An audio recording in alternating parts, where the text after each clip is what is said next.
O Senhor esteja convosco. Proclamação do Evangelho de Jesus Cristo segundo João. Naquele tempo, a multidão perguntou a Jesus: que sinal realizas para que possamos ver e crer em ti? Que obras fazes? Nossos pais comeram maná no deserto, como está escrito: pão do céu deu-lhes a comer.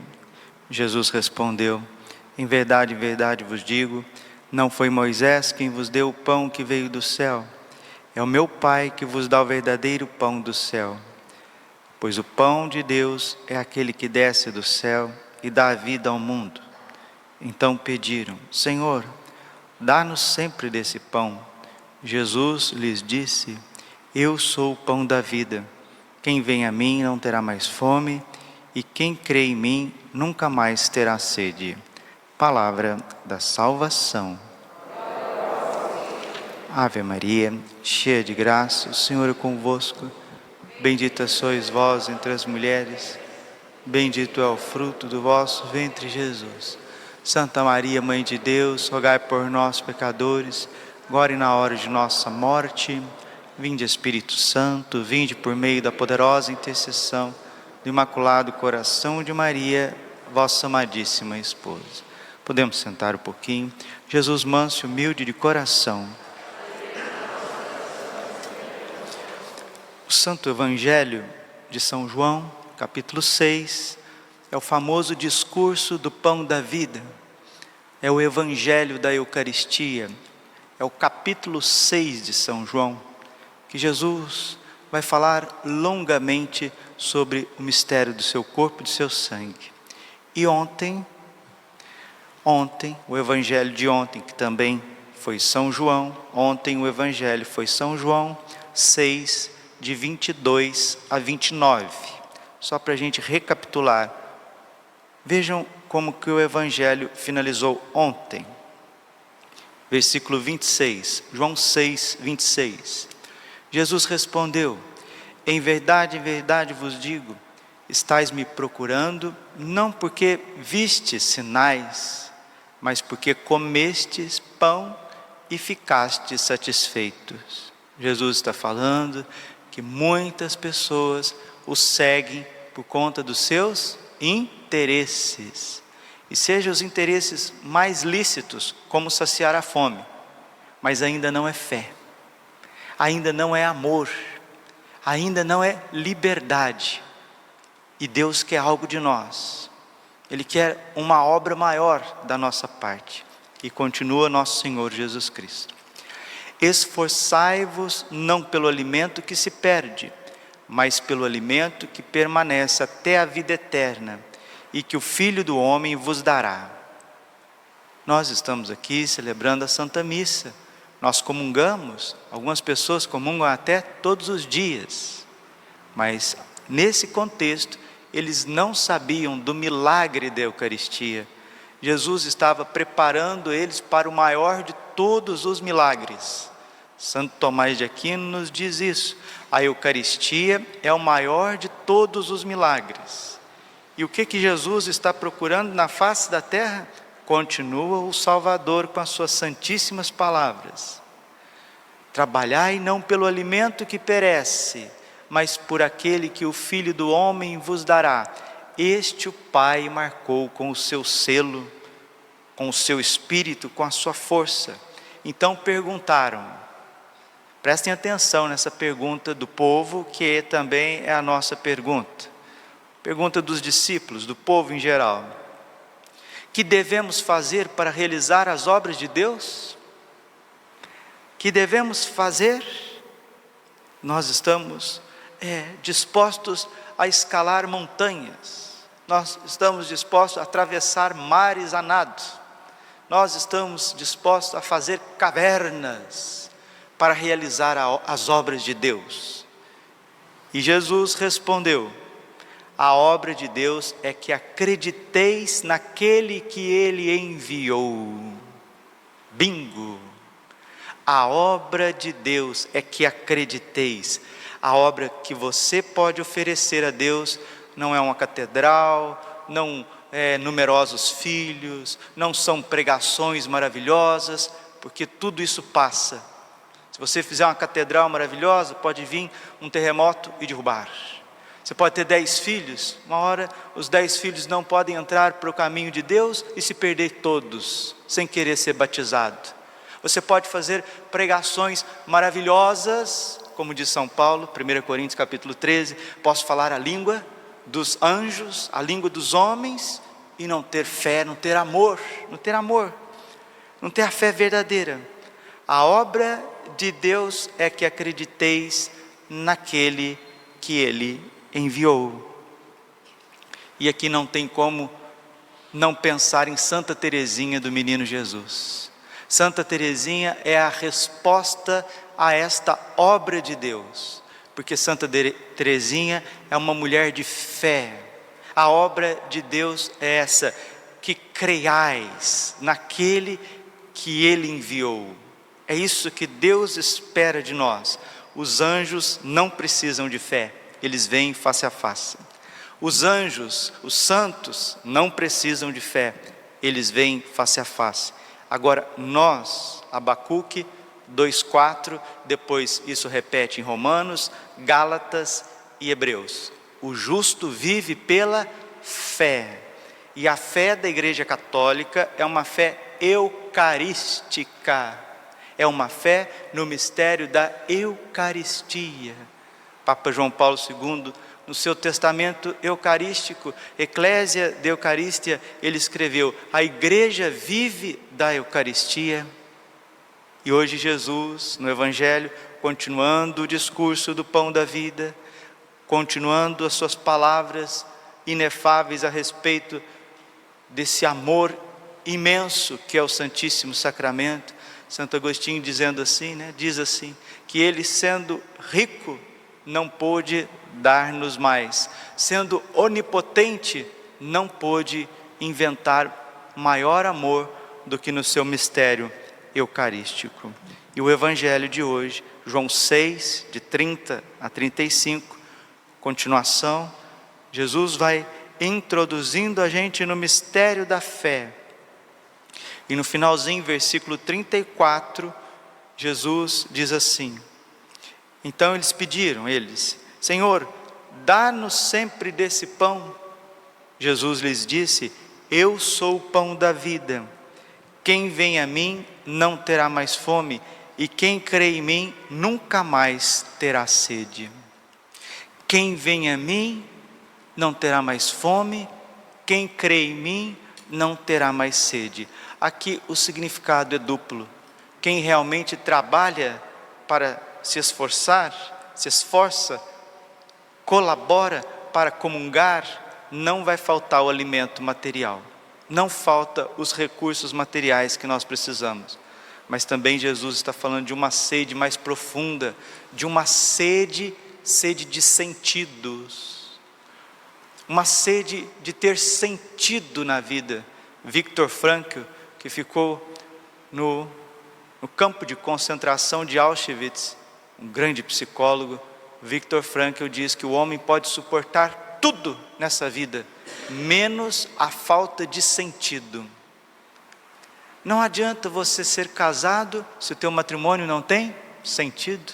Não adianta você namorar se o seu namoro não tem sentido. Não adianta você ser padre se você não tem sentido para ser padre. Não tem um motivo, não tem um porquê, não tem uma razão, não tem uma esperança. Não adianta você estar solteiro se você não tem sentido. Não adianta você ser chamado a uma obra de Deus, a uma vocação, se isso não te dá sentido. Não adianta você estar na igreja participando, mas se isso não te dá sentido, se você não tem uma razão para isso, se você não tem uma esperança. E Jesus está dizendo hoje, João 6,35, aquele que vem a mim não terá mais fome, não terá mais sede. Padre, maravilha, Padre, que maravilha, Jesus é maravilhoso, as palavras do Senhor, elas arrebatam o nosso coração de amor, mas nós precisamos ter disposições para receber a Eucaristia. Muito bem, terminamos a nossa homilia de hoje com Santo Afonso de Ligório. Santo Afonso nos coloca as disposições necessárias para que a Eucaristia frutifique em nós. Porque você pode colocar uma pessoa que comunga até todos os dias, você olha para ela, não tem nada de santidade, não tem nada de alegria, não tem nada de entrega, não tem nada de fervor, não tem nada de sabedoria, não tem nada de pureza. Pode comungar talvez a vida inteira, porque tem duas espécies de comungar. Você pode comungar bem, você pode fazer uma boa comunhão, uma comunhão sacramental e espiritual, ou você pode, desculpe a palavra, gente, é uma palavra assim, forte, mas a gente precisa falar, você pode engolir. Você pode engolir Jesus sacramentado, sem um pingo de amor. Pode, isso acontece muito, com frieza. No diário de Santa Faustina, Jesus, dentro do convento, ele disse para a irmã Faustina: Santa, eu não gosto de entrar no coração daquela irmã. Jesus disse, está no diário. Mas por quê? Porque ela me comunga com frieza, comunga de qualquer jeito, e passa ano, entra ano, sai ano, entra ano, a gente não vê fervor, não vê mudança, não vê entrega. Por quê? Porque não tem as devidas disposições. E Santo Afonso quer nos ensinar como grande doutor da igreja. Primeiramente, como ensina o Concílio de Trento, a comunhão é o remédio que nos livra dos pecados veniais e nos preserva dos pecados mortais. Remédio pela qual somos livres das falhas cotidianas e preservados dos pecados mortais. Concílio de Trento. Disse que somos livres das falhas cotidianas, porque segundo Santo Tomás, por meio deste sacramento, o homem é estimulado a fazer atos de amor e por eles se apagam os pecados veniais. Somos preservados dos pecados mortais, porque a comunhão confere o aumento da graça que nos preserva das culpas mais graves. Por isso escreveu o Papa Inocêncio III: Jesus Cristo, com sua paixão, nos livrou do poder do pecado, mas com a Eucaristia nos livra do poder de pecar. Além disso, esse sacramento inflama de modo especial as pessoas no amor de Deus. Deus é amor, é fogo que consome todos os afetos terrenos em nossos corações, é fogo devorador. São Francisco de Sales dizia: quando uma casa está em chamas, se joga tudo pela janela, né? Aqui você entende a renúncia dos santos, porque está pegando fogo focolar, o fogo está ateando no lar do coração, e as coisas vão saindo tudo pela janela. O que não presta, e às vezes até o que poderia prestar muito, já não presta mais, e continua a palavra de Deus, continua o santo de Deus, Santo Afonso. O Filho do Homem veio precisamente acender este fogo de amor na terra. Não tinha outro desejo senão ver aceso esse santo fogo em cada um de nós. Vim trazer o fogo à terra, e que desejo senão eu tenho que ele esteja aceso. Lucas 12:49. Que chamas de amor acende Jesus Cristo em todo aquele que comunga devotamente o seu corpo e o seu sangue. Gente, nós podemos ser muito felizes, nós podemos ser muito santos, muito maravilhosos no coração de Deus, aos olhos de Deus. Do céu lhes deste todo sabor. Jesus Eucarístico nos dá tudo. Não sei o que acontece conosco. Estou falando de mim também, estou falando dos outros, não, estou falando conosco. Não é no singular, não, né? Não é um tu, é nós. O que acontece conosco? Santa Catarina de Sena imaginava Jesus Cristo sacramentado nas mãos do sacerdote como se fosse um globo, um fogo, e a santa admirava-se de não ficarem abrasados e consumidos todos os corações humanos. A minha admiração já era a admiração de Santa Catarina de Sena. Santa Rosa de Lima, depois da comunhão, impressionava a todos que dela se aproximavam por uma grande piedade e recolhimento depois da comunhão. Conta-se também que São Venceslau, ao visitar as igrejas onde estava o Santíssimo Sacramento, ele tinha tanta fé na presença real de Jesus, que transformava-se exteriormente a ponto de chamar a atenção de quem o via. Aqui estou lembrando da beata romana, beata Ana Maria Taide, mãe de 6 filhos, analfabeta, viúva, e ela dizia: eu estou pronto a morrer do que perder uma santa missa voluntariamente. E entre os afazeres de casa, as correrias de casa, criando as crianças, às vezes até mendigando, para poder dar o que comer aos filhos, ela encontrava tempo para ir à missa e ir fazer visitas ao Santíssimo Sacramento. E o Senhor recompensava essa fé viva da beata Ana Maria Taide. O corpo está incorrupto, né? Um dia Jesus apareceu para ela e disse: enquanto você viver, as forças das sociedades secretas não tomarão conta da Itália. Só foi a mulher fechar os olhos. Os santos seguram a ação de Satanás, né? E para recompensar a fé destas mãe de família, beata Maria Taide, a hora que ela entrava na igreja, fazia a genuflexão, olhava para o sacrário, Deus dava a graça dela ver os anjos, os santos anjos rodeando o sacrário, em adoração ao Senhor e dizendo: santo, santo, santo é o Senhor Deus do universo. Isso São João Crisóstomo diz: o Santíssimo Sacramento é fogo que nos inflama, de modo que, retirando-nos do altar, espargimos tais chamas de amor que nos tornam terríveis ao inferno. Quem comunga se torna terrível ao inferno, se torna terrível aos demônios. Dizia a esposa do Cântico dos Cânticos: ele me introduziu numa adega. Escreveu São Gregório de Nissa que a comunhão é exatamente esta adega de vinho em que a pessoa fica inebriada do amor de Deus, de tal modo que esquece e perde de vista todas as coisas. Não é assim? A pessoa, quando está meio embriagada, está alcoolizada, ela não perde as coisas de vista. Nós também precisamos estar embriagados do amor de Deus. Quando veio Pentecostes, não disseram que os discípulos estavam embriagados? É isso mesmo, está fora de si, mas não pelo álcool e nem pela droga, mas está fora de si, possuídos por Deus, possuídos pelo amor. É isso que nós temos que almejar. E se você não almeja isso como cristão, desculpe, você é um turista. Você é turista, vem, vai como turista, entra e sai como turista, porque não almeja, não abre as portas, não deseja, não quer. Ao menos um punhadinho de Jesus. Eu quero dar essa fé ardente, esse amor incendiante.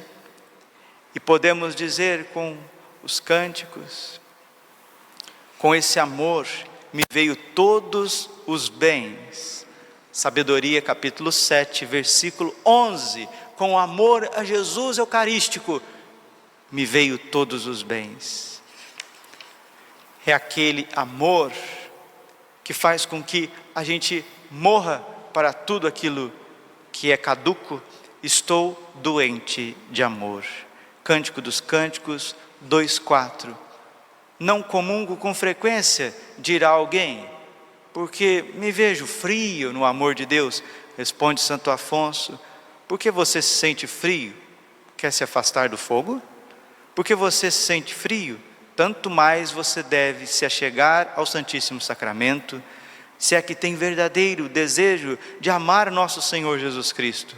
São Boaventura escreve: ainda que friamente aproxime-se, confiando na misericórdia de Deus, Ele irá te abrasar. Tanto mais uma pessoa precisa do médico, quanto mais se sente doente. Quanto mais se sente doente. Também dizia São Francisco de Sales: 2 espécies de pessoas devem comungar frequentemente: os perfeitos para se manterem perfeitos, e os imperfeitos para se tornarem perfeitos. Mas para comungar com frequência, aqui terminamos a nossa reflexão de hoje, nosso pão cotidiano. Terminamos aqui. profundo, profundo, profundo, autêntico, vindo das entranhas da Santa Mãe Igreja. Mas para comungar frequentemente é preciso ao menos ter um grande desejo de fazer-se santo e crescer no amor por Jesus Cristo. Vou repetir. Para comungar frequentemente é preciso ter desejo, Santa Teresinha. Não obras, desejo. Não águias, mas passarinhos desejosos. É preciso ter desejo de tornar-se santo e amar profundamente nosso Senhor Jesus Cristo. Quando você for comungar, deseje todo aquele amor que jamais um coração teve para comigo, e eu receberei este amor como você gostaria que me fosse dado. Jesus disse isso, Santa Matilde, quando você for comungar, deseje no teu coração o maior amor que nunca ninguém teve por Jesus, nem Nossa Senhora. Seja audacioso, nem Nossa Senhora, é difícil, né? Muito difícil, impossível, mas deseje o amor do coração imaculado de Maria, na hora que você for comungar. E Jesus está dizendo a Santa Matilde é você, Ele vai receber como se fosse teu. Está entendendo? Está esclarecido? Então, queridos, vamos nos derramar como esse vinho em libação que purifica a face da terra. Glória ao Pai, ao Filho e ao Espírito Santo, como era no princípio, agora e sempre. Coração imaculado de Maria,